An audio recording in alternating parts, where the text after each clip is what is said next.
Salut mes amis, c'est le dimanche. Comme toujours, nous sommes ensemble pour notre traditionnel café dimanche pour parler de l'économie, de la bourse, de l'investissement, de tout ce qui nous intéresse toutes les semaines. Pour cette vidéo, j'ai beaucoup de sujets très importants pour la tendance boursière à venir. Nous allons parler des banques centrales, de la BCE, de la Fed, le désaccord qu'il existe désormais entre les deux grandes banques centrales. Nous allons parler de l'or, puisque l'or elle a cassé toutes les résistances, elle est au plus haut historique. On va voir pourquoi, qui achète de l'or, qu'est-ce que ça représente pour nous, quel signal économique nous envoie le métal jaune, est-ce qu'il faut y investir probablement. Et le principal sujet de cette vidéo, ce sont les risques que représente le marché d'actions actuellement.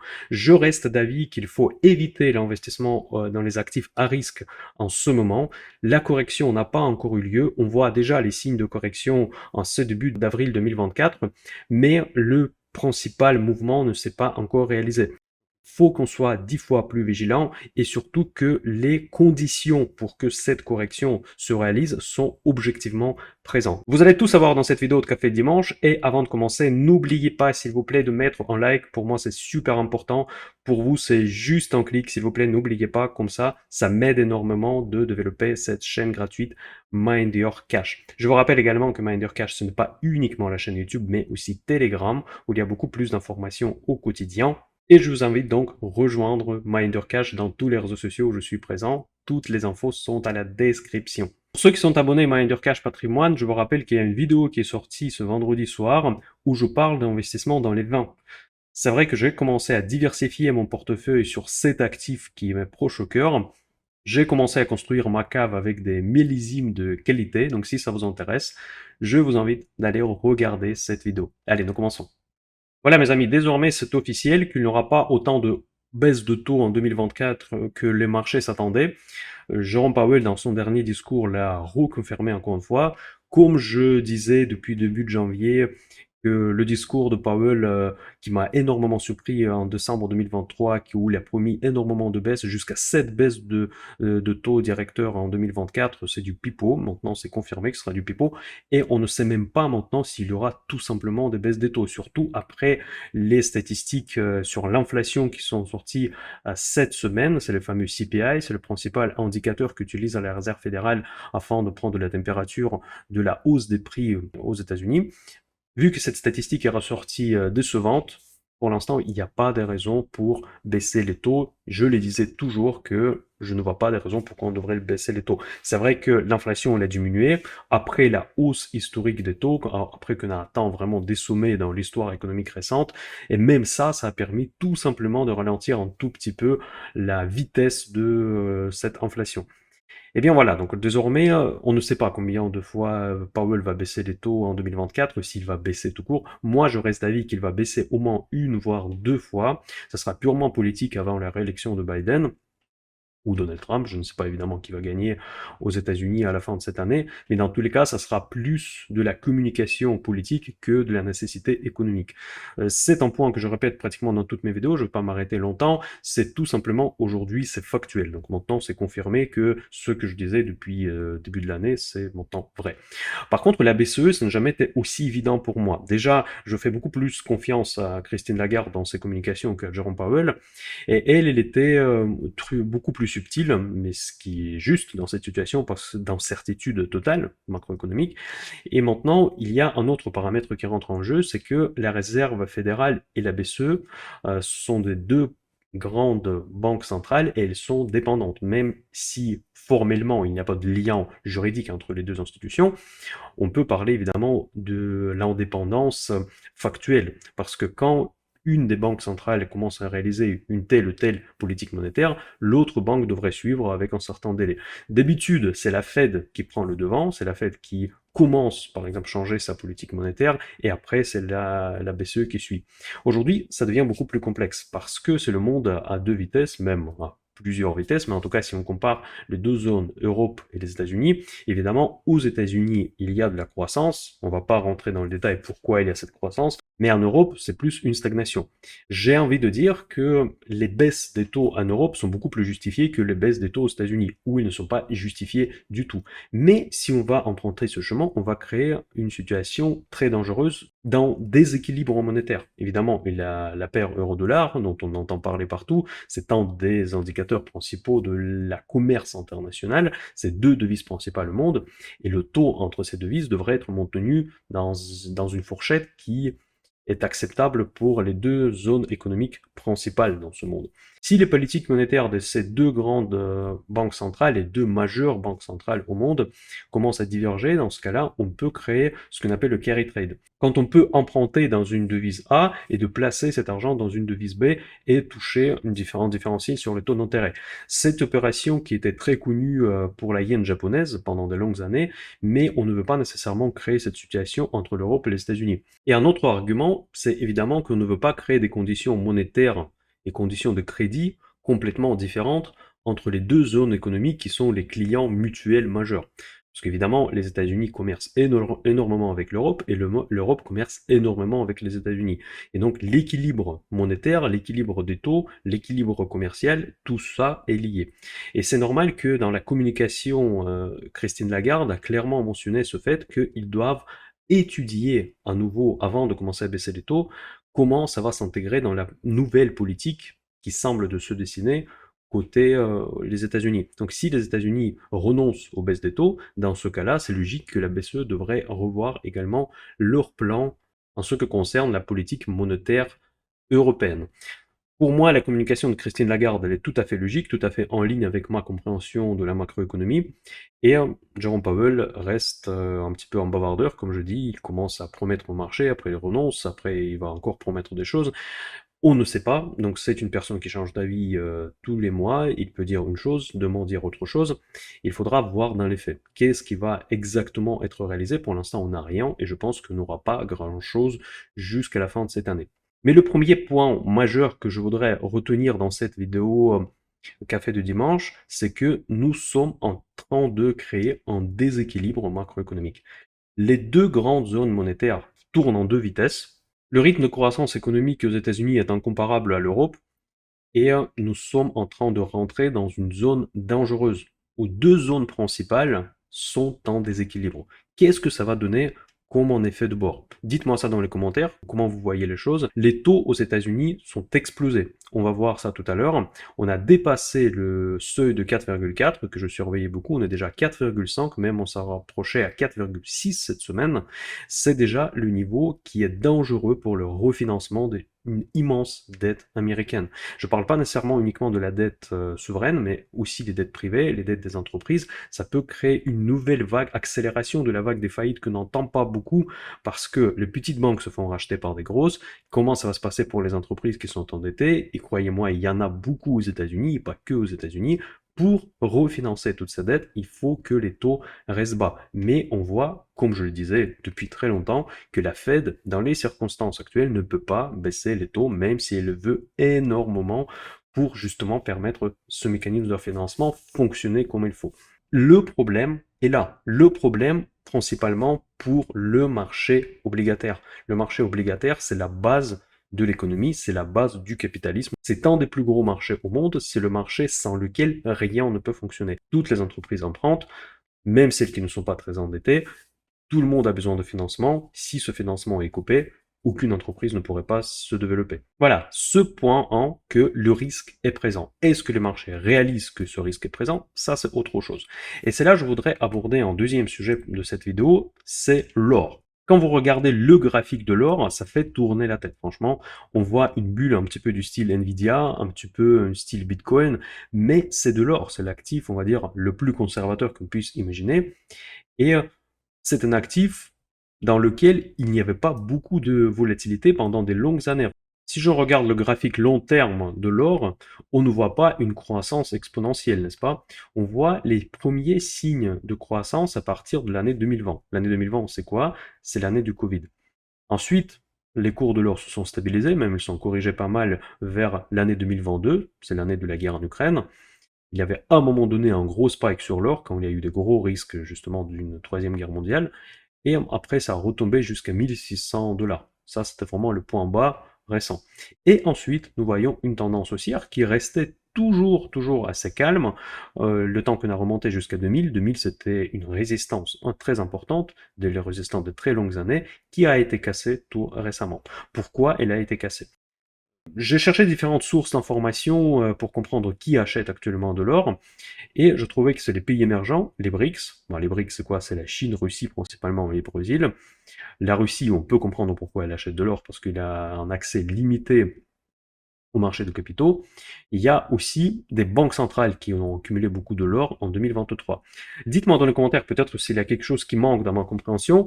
Je sais que les banques centrales détiennent de l'or, mais pour moi c'était plus de legacy qui viennent de l'époque de étalons d'or, qui a été abandonné il y a très longtemps, encore à l'époque de Nixon. Aujourd'hui, on ne vit plus du tout dans le monde où l'argent que nous avons dans la poche était un équivalent à l'or physique, donc c'est plus du tout le cas. Je pensais que les réserves de l'or dans les banques centrales, notamment d'ailleurs la Banque centrale suisse, étaient plus liées à cette historique où, à l'époque, l'or était utilisé comme en collatéral, si vous voulez, pour tous les financements et pour tout l'octroi du prêt. Aujourd'hui, ce n'est plus le cas, et les banques centrales ne sont plus nécessairement obligées de détenir beaucoup d'or pour réaliser leur politique monétaire. Je vous donne un exemple très concret. Si vous écoutez régulièrement les discours de Lagarde ou de Powell, on n'entend jamais parler de l'or. Pourquoi ça se passe comme ça? C'est très simple, parce que l'or ne fait pas partie des instruments de leur politique monétaire. Par exemple, pour augmenter ou baisser les taux, les banques centrales, ils manipulent avec l'offre et la demande des obligations sur le marché, les obligations à court ou à long terme. Ils font des interventionnismes sur le marché obligataire, des obligations souveraines, bien évidemment, et la Fed, elle sort très régulièrement, notamment pendant les crises de ce mandat, et il commence à intervenir sur les marchés des obligations des entreprises. Ce débat, il est toujours présent au sein de la réserve fédérale, s'il faut intervenir sur ce marché ou pas, mais dès qu'il commence à en parler, tout de suite, tous les taux des entreprises commencent à baisser, parce qu'évidemment, si la Fed commence à réguler également ce marché, dans ce cas-là, on n'a presque plus aucun risque, parce que la Fed, elle peut faire tout ce qu'elle veut. Mais bien, de l'or, pourquoi ils détiennent déjà de l'or? Peut-être c'est traditionnel, peut-être pas. Et pourquoi en 2023, et ça c'est un fait auquel j'ai trouvé des confirmations dans les sources fiables, ils ont commencé à accumuler de l'or. Évidemment, ce n'est pas pour faire des profits, parce que la banque centrale, ce n'est pas un hedge fund. Ils n'ont pas de but de gagner de l'argent. Ça fait drôle dans le monde capitaliste, mais c'est quand même le cas. Parce que le but de la banque centrale, c'est de maintenir équilibre financier. Ça s'appelle une banque parce qu'ils font du financement, mais c'est pas une banque comme les autres. Ça peut être vu comme une banque des banques, mais leur but principal, c'est de contrôler l'émission monétaire et contrôler l'inflation, l'emploi selon le mandat d'une banque centrale concrète, parce que ce mandat change selon les pays. Eh bien, pourquoi elles doivent détenir de l'or? Dites-moi ça dans les commentaires, pour moi c'est un petit peu un mystère. En revanche, les pays émergents, les fameux BRICS, ça je comprends. Parce que les BRICS, c'est devenu un petit peu un club, pas des pays émergents, mais les pays anti-occidentaux. C'est aussi simple que ça. C'est présidé, entre guillemets, par la Russie, l'Afrique du Sud et la Chine, même si on ne peut pas dire d'une présidence officielle, mais en tout cas, la Chine, c'est clairement le pays le plus puissant sans des BRICS. Et ils sont intéressés de casser quelque part cette domination de dollars dans le monde. Il a toujours les sujets chouchous des complotistes quand il y a des BRICS qui se réunissent. C'est toujours la critique envers les États-Unis, la critique envers le dollar, le système Bretton Woods, etc., etc. Tout ce qu'adorent les complotistes. Eh bien, ça m'étonne pas qu'eux, ils achètent de l'or parce que l'or, ça leur permet effectivement d'effectuer les placements indépendamment des marchés des capitaux qui sont dominés largement par les pays occidentaux. Parce que ça peut paraître drôle, mais les pays ennemis des États-Unis, notamment la Russie, avant la guerre en Ukraine, ils plaçaient la majorité de leur argent dans les obligations américaines et les obligations européennes. Pourtant, c'est les pays où ils sont indirectement en guerre, en tout cas en conflit très ouvert. Et bien maintenant, c'est plus le cas, ils ont vendu beaucoup d'obligations, et ils se repositionnent sur l'or. C'est peut-être ça qui pousse l'or vers le haut. Mais pourquoi cette flèche en 2024? Ça, c'est très intéressant. Je veux vous rappeler ce que je disais par rapport à l'or dans mes précédentes vidéos. J'en parle pas souvent de l'or sur ma chaîne YouTube. C'est pour ça mérite d'un petit rappel. Pour moi, l'or, c'était toujours un actif de catastrophe, si vous voulez. Donc, l'or, pour moi, ce n'est pas un hedge contre les crises comme crise financière, comme les crises de Covid. Ça peut vous hedger pendant une certaine période, mais l'or, il est sensible à d'autres phénomènes qui sont aussi fragiles. Pour moi, c'était toujours un actif spéculatif. Psychologiquement, on a gardé cet actif comme un actif refuge, même s'il n'a jamais vraiment joué le rôle de refuge. Mais en tout cas, psychologiquement, ce métal jaune, il a quelque chose dans notre tête, que ça représente une stabilité. Certains disent que, quelle que soit l'époque, on pouvait toujours acheter une vache avec l'once d'or. Je sais pas, peut-être aujourd'hui on peut acheter plusieurs vaches avec l'once d'or. Pour moi, ça restait un petit peu comme Bitcoin, mais très vieux. Et le Bitcoin, objectivement, menace la dominance de l'or dans cette petite stratégie de safe haven. Parce que, effectivement, le Bitcoin, il prétend d'avoir les mêmes qualités. Donc, en gros, être indépendant des banques centrales, en gros, en moyen de placer son argent en dehors du système Bretton Woods contrôlé par les anglo-saxons, comme pensent certains, eh bien, pour moi, c'est vraiment deux actifs qui font la compétition directe. Et pourtant, l'or, il a monté que maintenant. Il aurait pu déjà monter avant. Il aurait pu monter pendant la guerre d'Ukraine, il aurait pu monter pendant le Covid. Il l'a fait, mais après, il a rebaissé. Donc du coup, ça a confirmé à chaque fois mon point de vue que l'or, ce n'est qu'un actif spéculatif. Après, il y a une sensibilité directe de l'or au taux réel. Aujourd'hui, il y a des gros mouvements sur les taux, mais les mouvements sur les taux réels aujourd'hui, en 2024 en tout cas, n'ont pas changé tant que ça pour justifier une telle flambée d'or. Dites-moi dans les commentaires ce que vous en pensez. Est-ce que l'or aujourd'hui, c'est vraiment un actif dans lequel on peut sauver notre argent? Je vais poser ma question comme ça. Pour moi, la réponse est plutôt non que oui. Parce que qu'est-ce que l'or représente aujourd'hui? Ça serait un argument très fort avant l'abandon des talons d'or, mais aujourd'hui, ce n'est plus le cas. Aujourd'hui, on n'a plus de talons d'or, on ne peut pas convertir notre argent dans l'or et vice-versa. On ne peut pas dire que lingot d'or dans votre grenier, c'est un équivalent d'une certaine somme d'argent. Sans avoir les talons d'or juridiquement approuvés, vous ne pouvez pas garantir la conversion, ni dans un sens, ni dans l'autre. C'est ça mon point de vue. Et pourtant, l'or monte. Cela veut dire que peut-être, si on part du principe que l'or, c'est un actif pour se couvrir contre une catastrophe, par exemple l'effondrement d'un système monétaire, ça me fait un petit peu peur de voir ce graphique. Je suis d'accord qu'on peut placer l'argent dans l'or si on a des réels risques d'un effondrement monétaire. Parce que, effectivement, si notre argent ne vaut plus rien, dans ce cas-là, il faudra se tourner vers quelque chose. Ce quelque chose peut être quoi? Soit les actifs, soit le Bitcoin, soit de l'or. Peut-être il y a encore des choses à quoi je n'ai pas pensé, mais en tout cas, ce sont des actifs réels, les actifs physiques. C'est un petit peu dans le même esprit comment on le fait aujourd'hui les BRICS. Parce que les BRICS n'ont plus accès au marché de capitaux, bon, je parle plutôt de la Russie, ils peuvent tourner que vers les actifs qui ne sont pas dans ce système, si vous voulez, Bretton Woods, appelez-la comme vous la voulez, la système américaine. Vous pouvez acheter que de l'or, ou bien vous pouvez acheter que des bitcoins, tous ces actifs comme ça. Eh bien voilà, ça me fait un petit peu peur, surtout compte tenu de premiers points que je viens de vous citer par rapport aux banques centrales européennes et la Fed. Déjà là-bas, on a eu un problème qui peut créer des tensions sur le marché obligataire, et deuxièmement, on a une confirmation sur le marché de l'or, le marché qui flambe quand il y a des vrais risques monétaires. Ça, c'est le deuxième point très risqué que je voudrais retenir dans cette vidéo. Voilà, maintenant je reviens au marché. Vous savez que en décembre 2023, je fais mes pronostics pour l'année. Ça n'engage à rien. Pour moi, c'est un espèce de roadmap pour m'orienter dans la finance, dans mes prévisions. Je m'attendais à une forte correction en mars. Donc en forte correction, quand je dis une correction saine. Euh, Je me corrige tout de suite, parce que c'est pas un crack que je m'attendais à une correction des indices. Donc il me semble que cette correction des indices en train de se réaliser, en tout cas commencer au mois d'avril, ça va rentrer un petit peu dans cette hypothèse de sell in May and go away, donc c'est-à-dire quand on vend les actifs en mai pour partir en vacances. J'ai jamais cru à ce genre de choses, mais cette année ça peut coïncider.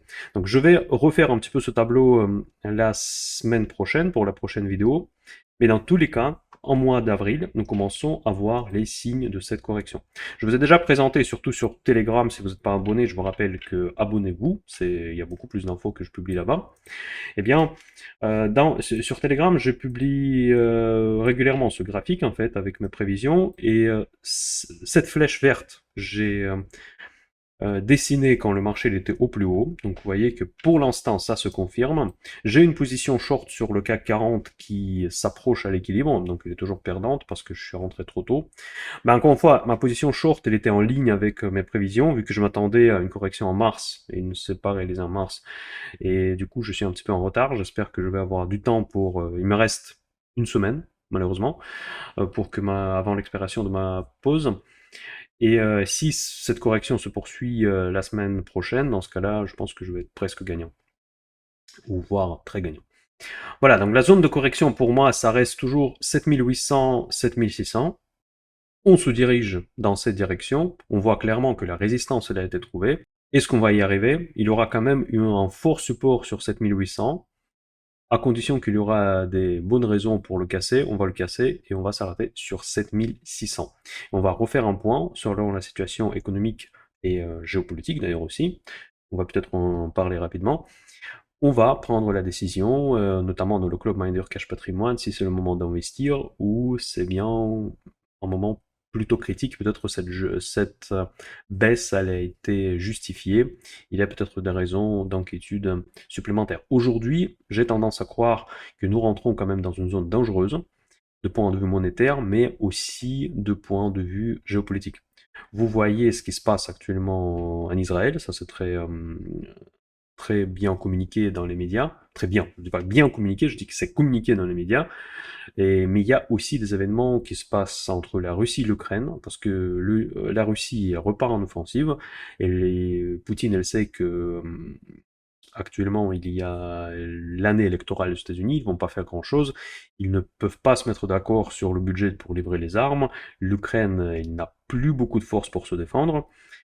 Comment ça va se terminer? On voit que ça se termine déjà pas très bien au niveau des prix de pétrole. Le Brent elle est au-dessus de 90 euros, dollars, pardon.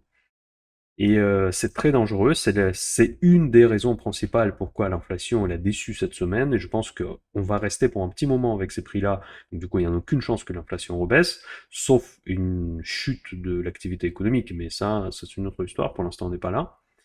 Actuellement, la situation, elle est vraiment, vraiment très tendue. Donc, avec les prix de pétrole que je ne vois pas rebaisser significativement dans les prochains mois, et les tentatives de la Russie de quand même envahir l'Ukraine toujours, ça peut créer d'autres paramètres de risque qu'il faudra peser et voir qu'est-ce qu'on fait. Si jamais il y a une escalade significative entre la Russie et l'Ukraine, n'oubliez pas qu'il y a aussi la centrale nucléaire qui est menacée. Je le répète toujours dans le contexte de ce conflit que cette centrale nucléaire, je crois qu'elle est la plus grande en Europe. C'est très dangereux si jamais il y a un accident. La dernière information des experts qui font le contrôle sur cette centrale qu'il est en danger. Il y a en danger d'un accident nucléaire. Faites gaffe, si jamais ça arrive, ça peut arriver demain, on ne sait jamais. Et dans ce cas-là, effectivement, on va le voir tous et sur les indices et pas que sur les indices. Donc franchement, on est au bord d'une catastrophe au niveau de géopolitique sur pas mal de fronts. Il n'y a pas que Israël et la Russie, il y a aussi la Chine, il y a aussi Taïwan ils peuvent reprendre les menaces. Il y a pas mal de régions où il y a des incertitudes qui sont capables de déclencher une grande guerre. Grande guerre de point de vue de la Première Guerre mondiale. Je trouve que la situation actuelle, elle ressemble beaucoup à la situation avant la Première Guerre mondiale. Et ça fait un petit peu peur quand même. Ça fait même très peur, c'est pour ça que je préfère d'investir à toute occasion dans le secteur de la défense, notamment le secteur de la défense européen qui est d'ailleurs très cher malheureusement. Voilà mes amis, donc ce que concerne le CAC 40, j'ai toujours pas d'avis par rapport aux indices américains. C'est très compliqué, en tout cas pour moi, de les analyser, parce que le poids, encore une fois, des GAFAM, il est énorme, des 7 magiques, notamment des Nvidia. Dès qu'ils vont commencer à se corriger, tout va se corriger, mais la correction des indices américains en dehors de ces 7 magiques, 7 magnifiques, elle est déjà présente. Donc on voit déjà la correction dans beaucoup de valeurs, on en parle dans mon club Miner Cash Patrimoine et dans les vidéos sectorielles que je présente de temps en temps ici. Il y a déjà la correction, mais sauf qu'on ne la voit pas sur les indices parce que le poids des valeurs exceptionnelles, il est énorme. Il est énorme et du coup c'est très difficile de faire quelconque constat quand on regarde les marchés américains. Je vous ai parlé tout à l'heure des marchés des taux et vous pouvez le voir aujourd'hui que le 10 ans américain, il est à 4,50 quand j'enregistre cette vidéo. Et le fameux ETF TLT, il repart, celui qui investit dans les obligations américaines, il repart encore à la baisse. Donc on est à 89 normalement, on approche à 90. Et avec le point en bas le plus récent qui était à 83,5. Voilà, je pense que, et ça c'est le troisième point que je voudrais retenir dans cette vidéo de Café Dimanche, pour moi c'est un point super important de point de vue de gestion des risques de vos portefeuilles, c'est qu'aujourd'hui, il n'y a aucun intérêt d'investir dans les actifs à risque, dans les actions, pour dire autrement. Pourquoi? Parce qu'aujourd'hui, vous pouvez obtenir un rendement sans risque aux États-Unis, mais en Europe aussi, ça sera un rendement légèrement inférieur, mais ça reste toujours un rendement très élevé par rapport au risque qui est pris. Donc, il vaut mieux d'investir dans les obligations d'État ou les obligations des entreprises de qualité plutôt que dans les actions. Normalement, en état normal des marchés, il y a un ratio que nous devons suivre entre la rentabilité des obligations et les rentabilités du marché d'actions. Aujourd'hui, il n'a aucun sens. Franchement, il n'a aucun sens. Aujourd'hui, le marché d'actions, pour un investisseur rationnel, ne représente aucune opportunité. Si les taux vont continuer à monter, et ça sera très probablement le cas, en tout cas aux États-Unis, nous pouvons atteindre 5%. Si on atteint 5%, je ne vois pas qu'est-ce qu'on doit faire sur le marché d'actions. Il y a très peu de valeurs qui offrent un dividende pérenne de 5%. Il y en a certaines, mais elles sont rares. Et ça reste des entreprises. C'est souvent des entreprises très endettées. C'est souvent des entreprises d'une économie ancienne, comme on les appelle, les fameuses value, où il n'y a pas de visibilité sur le cours. Si vous voulez investir pour les dividendes, vous pouvez acheter des obligations via les ETF, ou en direct si vous le préférez, et comme ça vous allez vous figer pendant des longues années un rendement qui est très intéressant. Surtout si le consensus dominant des marchés, c'est la baisse de l'inflation à venir. C'est pas un avis que je partage entièrement, mais c'est possible en cas d'une récession économique. Cette récession économique peut arriver pour des diverses raisons, suite notamment à un risque géopolitique qui peut augmenter suite à une certaine séquence des événements. Voilà mes amis, c'est tout pour aujourd'hui. N'oubliez pas de mettre un like avant de partir, partager cette vidéo avec vos amis qui s'intéressent à la bourse et à la finance, et je vous souhaite un bon dimanche et à très bientôt sur Telegram et dans mes prochaines vidéos Mind Your Cash YouTube. Bye bye.